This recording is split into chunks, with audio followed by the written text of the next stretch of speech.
What's up, everybody? I'm Adam Burns. I'm Jerry Bose. And we are back today with another project update in sunny South Boston. We're gonna go take a look at, what are we taking a look at? West Broadway. That's 37 units going up over there, just coming out of the ground. Yeah, we're gonna go see Old Colony.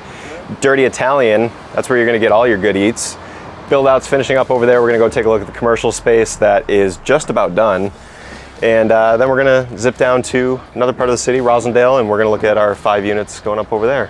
Sounds good. All right, let's do it.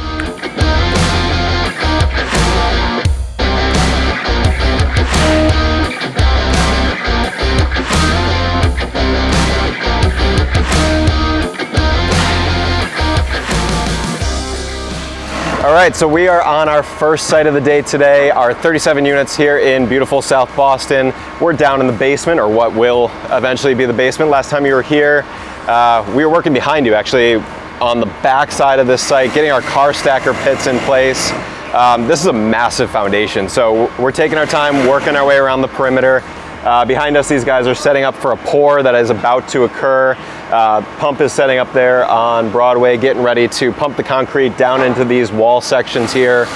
And yeah, that's how these walls get formed. Concrete is pumped into the cavity, cures in place, and we're gonna just keep doing that, going all the way around, but we still have this ramp in place over here that will take us a little bit of time to excavate out. So where are we going? I took your thunder away on doing that part, but what's next? Obviously we got a good view of our supportive excavation back there, but there's still a little ways to go to get around this site. Yeah, so basically where we're gonna head after today is these forms that Adam was talking about. We're pouring today. We're gonna start stripping those on Monday and Tuesday.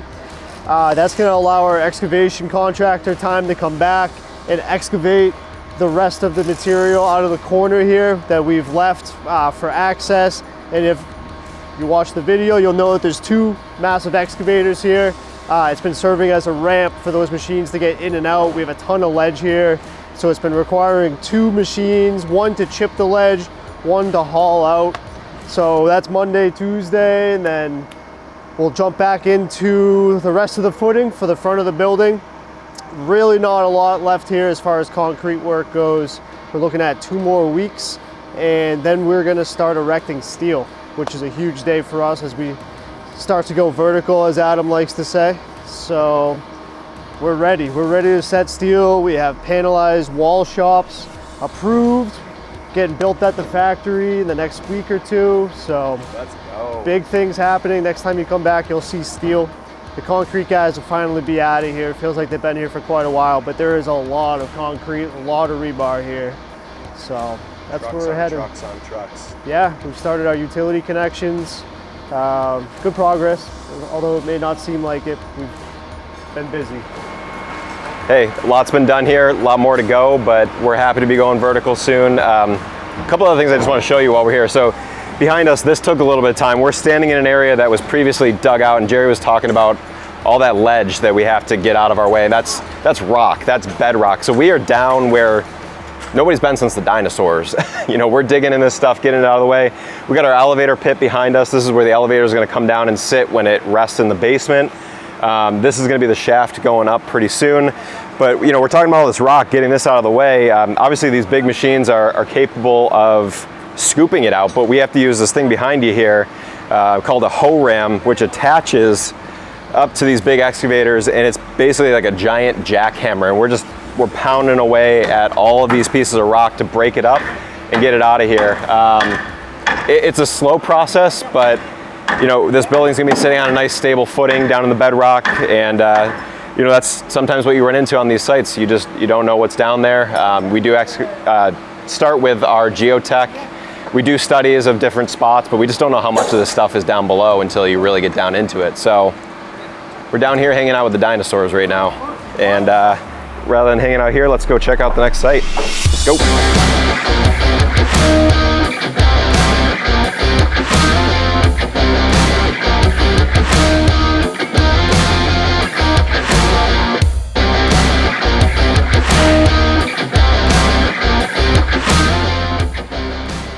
Site number 2 for the day. We're checking out the Dirty Italian. We have brought you guys through this building on countless occasions before. You watched the whole thing being built 19 residential units upstairs. We got this great commercial space down here. We're excited to be welcoming our commercial tenant in about a week. About a week. About a week. We're home stretch here. There's a couple little things that we need to get done, but we're just working on sign-offs, and she's going to be in here whipping up amazing Italian sandwiches, and she's going to have grab-and-go meals, just catering, charcuterie boards. So make sure if you're in the South Boston area, come by, check out Dirty Italian. We'll introduce you to her on a future episode, but I mean, I think I said a lot of it, but what do we have left? Just some sign-offs, right? Yeah, we already have electrical, plumbing, just waiting on building sign-off. As you'll see inside, everything's done. It looks like we should be able to get building sign-off, but there's a special company that needs to come in and plug in her convection oven, which cannot get here until Tuesday of next week. So that's delaying us a little bit. But other than that, we're pleased with the results. Yeah, it looks beautiful in there. Let's take them through, show them the finished product, and we'll check out her cool commercial kitchen as well. You, sir. Oh. Ooh, it feels nice in here. It's hot out there today, and this AC is feeling good. So up here is going to be more of the retail level, where everything's going to happen in terms of customer sales. Downstairs we have more back of house space, commercial kitchen, some office space, other ancillary things that she's going to be using. But this is, what the customer is going to see. But let's go show you behind the scenes, because I think that's got some really cool stuff as well.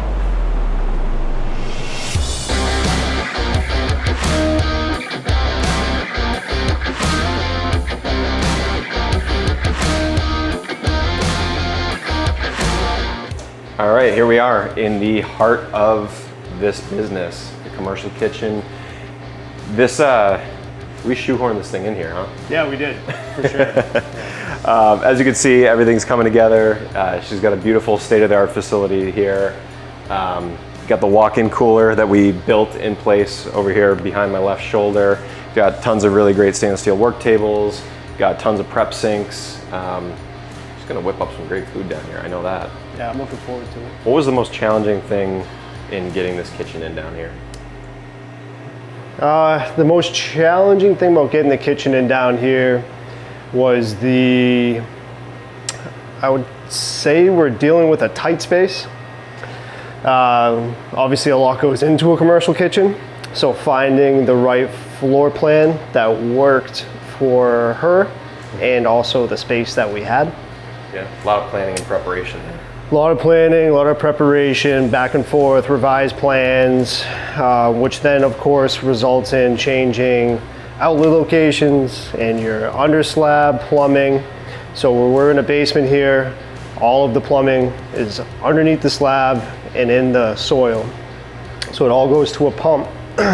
So obviously kitchen sinks were changing locations, and drain lines for convection ovens, and walk-in cooler floor drains. We had to saw cut almost, 40% of this floor just to accommodate the plumbing.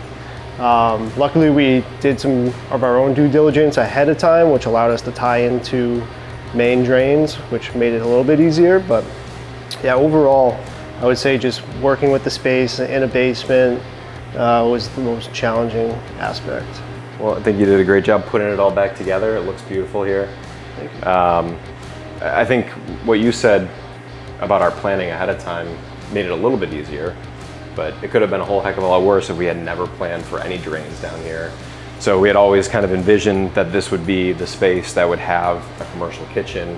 So we made some early decisions on where we would put some floor drains, so we already had some things in place that we could at least tie into. Correct. So it goes to show that having an ounce of planning sometimes, will work to your advantage. Absolutely. So we're happy to be seeing this one through. And next time you guys are here, we'll bring you through to see the operating business and come meet our new owner. Another one well done.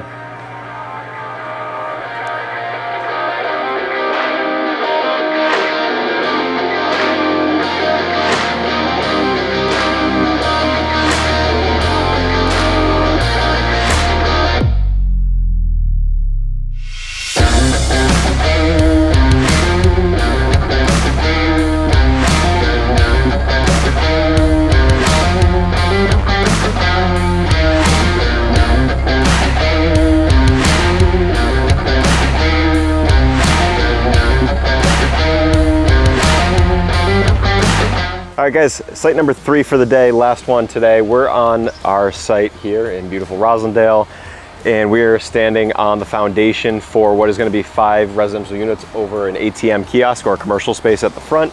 Last time we were here, we were digging around in the dirt, making a mess, moving things around, and well, now we got some concrete and we're starting to get up out of the ground. So what are we seeing? What are we doing? What is this thing, and why is that orange? All right. Yeah, so we just finished up our frost wall, and we backfilled everything this week. So now our objective is to get ready for steel.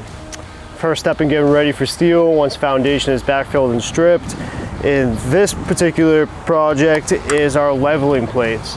Now at 400 West Broadway, you may have noticed, you may not have noticed, these leveling plates were already set into the pier, which is this right here, because those over there are 18-inch bolts that get cast in place during the concrete pour. So we find all our elevations, we find center of pier, we set our anchor bolts, and we have a 4 to 5 inch projection above 1 inch embed of grout on your leveling plate. This is a totally different scenario. These plans call for the plates to be set and bolts to be set after the concrete has cured. So these are called epoxy anchor bolts.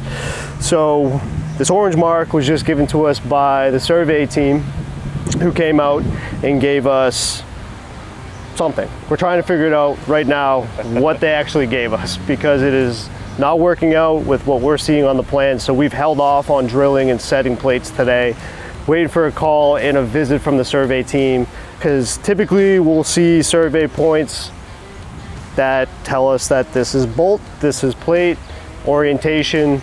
We know our orientation, but we don't know if this was supposed to be center of column or center of bolt, because you can see that these plates here are offset. So before we start doing any drilling and setting, we're waiting for an answer so we can make sure that we get it right the first time. So that's what those are. That's what we're doing today. I'm gonna spend some time with Sean, the superintendent, to make sure that all dimensions jive, try to make heads or tails of what we were actually given. And then we'll start setting our plates on Monday. You set your plates with non-shrink grout, which it does exactly what the name says in leveling plate. You set your grout, 1 inch is typical, and then you level your plate out so that the steel erectors come in and they have a nice level plate to weld to or bolt to. All right, so that was a lot of information. I just want to make sure that I break it down and I'm understanding. So we have all these concrete spots that are sticking up. Yeah. Those are going to catch some columns coming down. Correct. In order to give those columns a stable place to land, we have what's called a leveling plate. On this project, it's a little bit different because the leveling plates don't get set, or the bolts that the leveling plate goes onto don't get set before these get poured, right, or while they're poured. So we need to put those in place now. These 4 holes need to accept 4 bolts. Correct. And our column is going to sit over here. Correct. And our survey team generously came out, we appreciate them doing so, gave us a point on each of these piers all the way around. We don't know what that point is though, if it was meant to be this spot on the plate, or if it was meant to be this spot, or for this spot, or, this is a fairly big target. We need to know where on this that orange is supposed to be. Right? But once we figure that out, it's as simple as drilling some holes in the concrete, getting those bolts epoxied or kind of glued into place, and then we can get all these set, squirt some concrete or grout underneath, give it a nice level playing field, and then steel comes in and this thing goes up, right? Yeah, you make it sound so dreamy. You have the hard work. I'm just here to make it sound easy. And then you guys just come in and you watch it all happen and it looks super easy, but he'll be the first to tell you. It's definitely not easy, but he makes it look good. Yeah, so we have steel coming up pretty soon, right? Yeah. And then we're gonna be going vertical here. So next time you guys come back, we're gonna have some steel in place and we're gonna be starting to frame soon. So that'll be really exciting. We'll see this one come together pretty darn quickly. Yeah, this will go up real fast once we get out of the ground. Awesome. Well, that's all we got for you today, guys. Don't forget to like, comment, and subscribe for more custom content like this, and we'll see you next time. We're out.